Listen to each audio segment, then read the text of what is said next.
let's start now. I'm going to take my timer so I have some good idea. Okay.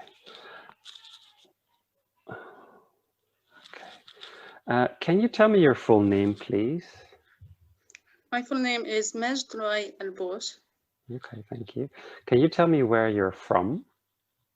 I'm from Syria, from a country in Syria that is located to the north part to Syria, near Jordan. It's like a countryside.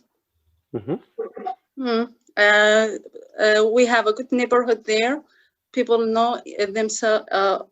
Everyone know the other. We have good relationships with each other, and it's a nice place to live in. Okay. And then normally during the exam, I would ask for your identification. I would take your identification. I would have a look at it and give it back to you. Yes. And then the real exam starts. Yes. Now, in this part, I would like you to ask some questions about yourself. Let's talk about what you do. Do you work or do you study? Actually, I'm working right now. I'm an English teacher, and I have been working for a school for like 4 to 5 months, like this. Okay. Why did you choose that kind of job? Actually, I have this passion to learn and to teach English. I think that I have inherited this one from my father, since he's also an English teacher. I like this style, the way how he was teaching me and the students in his class. And I prefer studying English to engineering.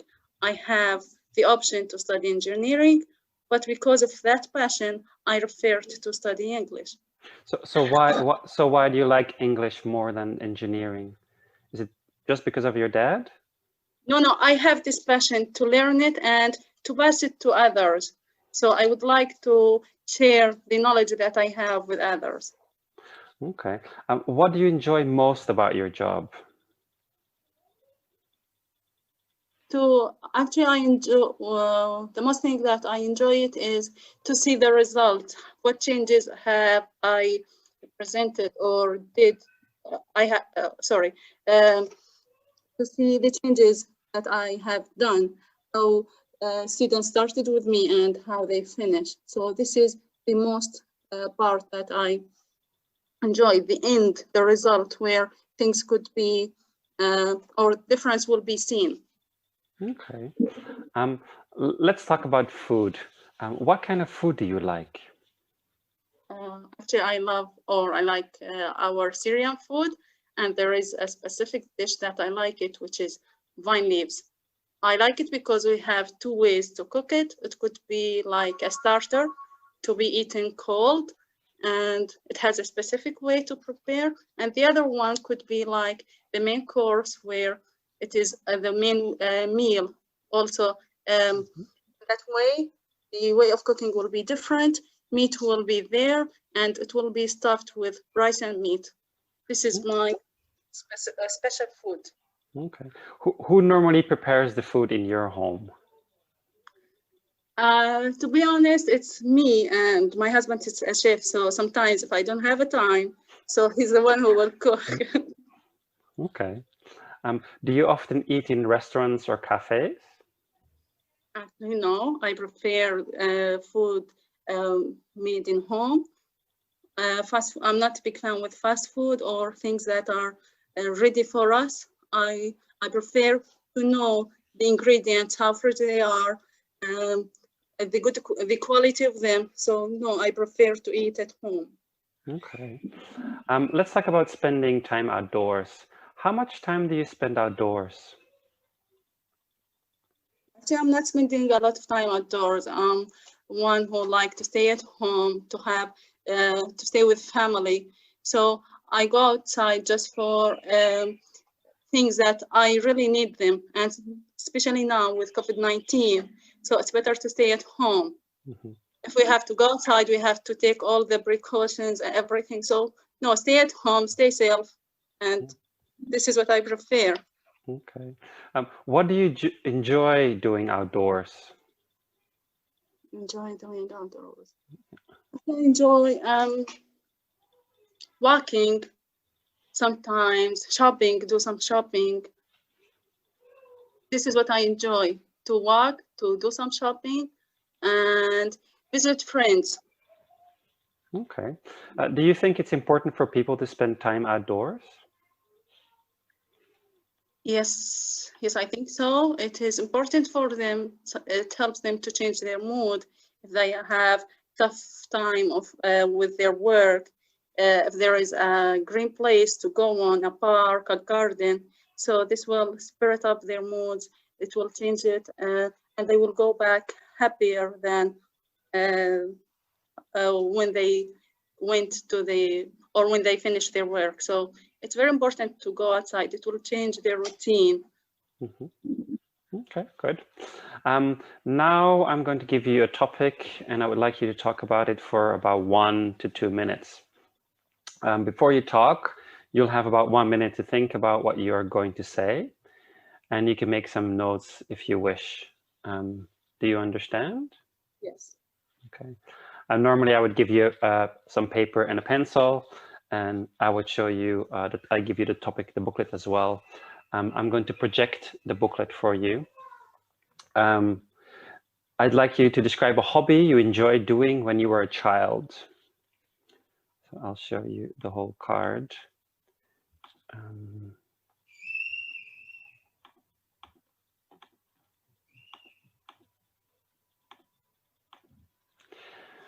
And you have 1 minute to prepare.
Now I'd like you to talk for about 1 to 2 minutes. Don't worry if I stop you. I'll tell you when the time is up, and you can start speaking now. Okay. I'd like to talk about a hobby that I used to do when I was a child. That was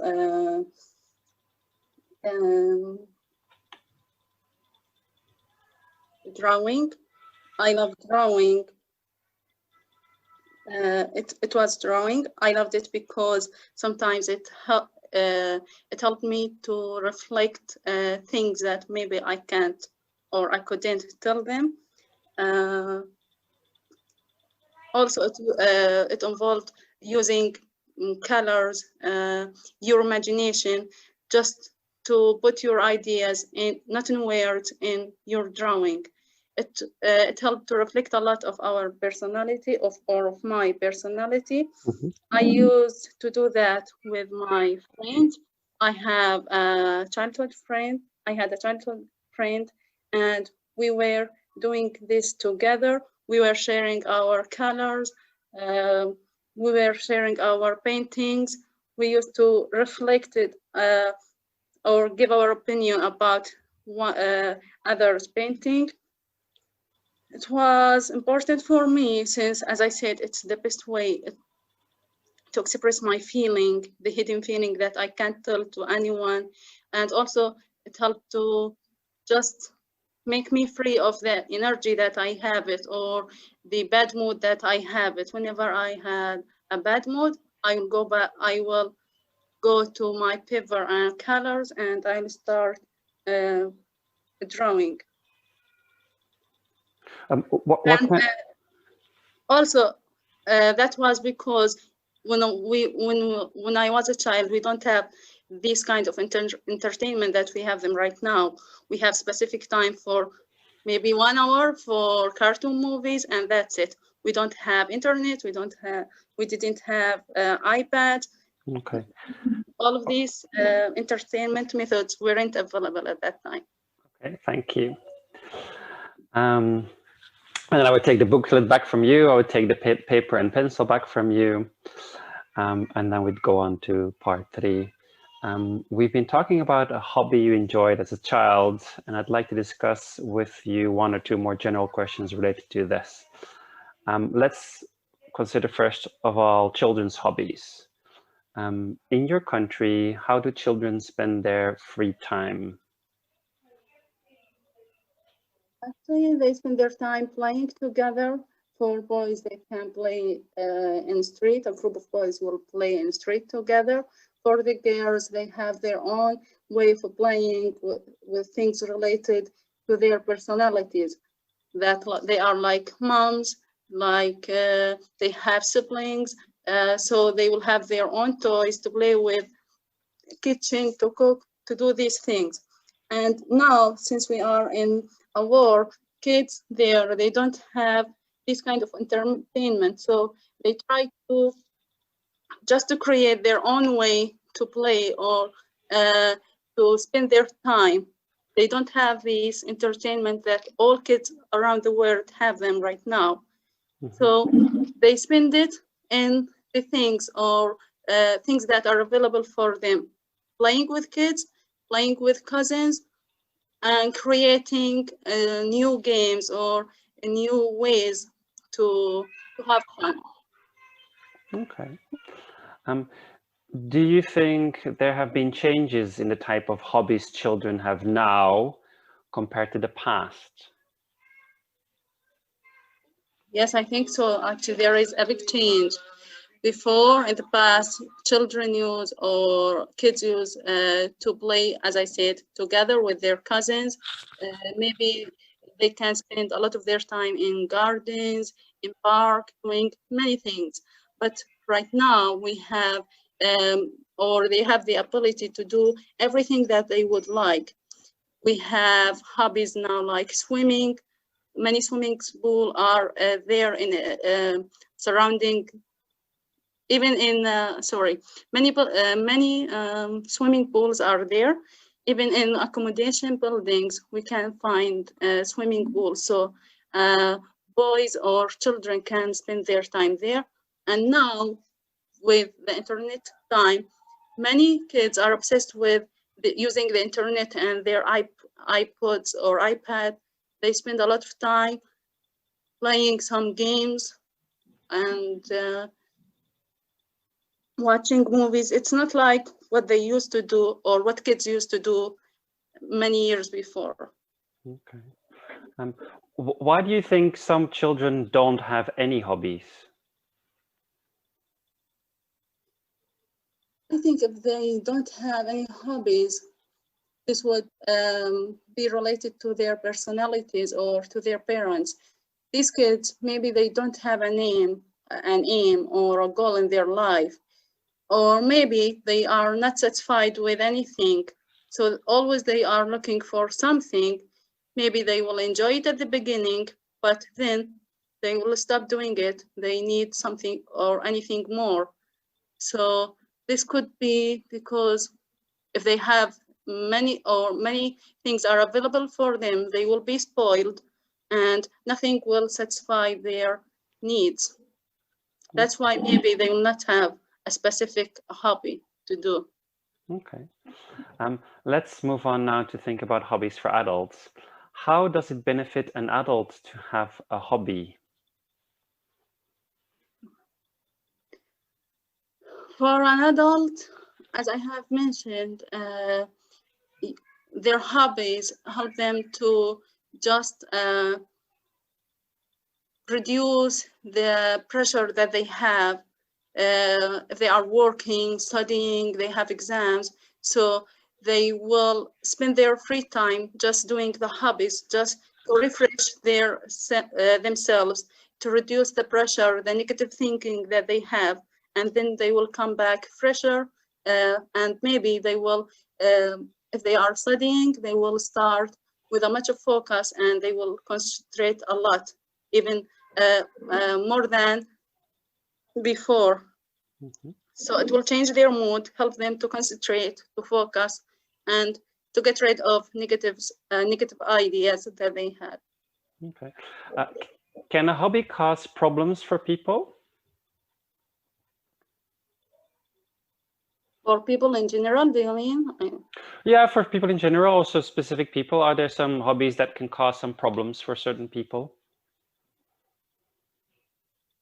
I don't think so, but if there is a possibility to cause a problem, they are obsessed with their hobbies, so they tend to do them, so they will forget their obligations or things that are required from them.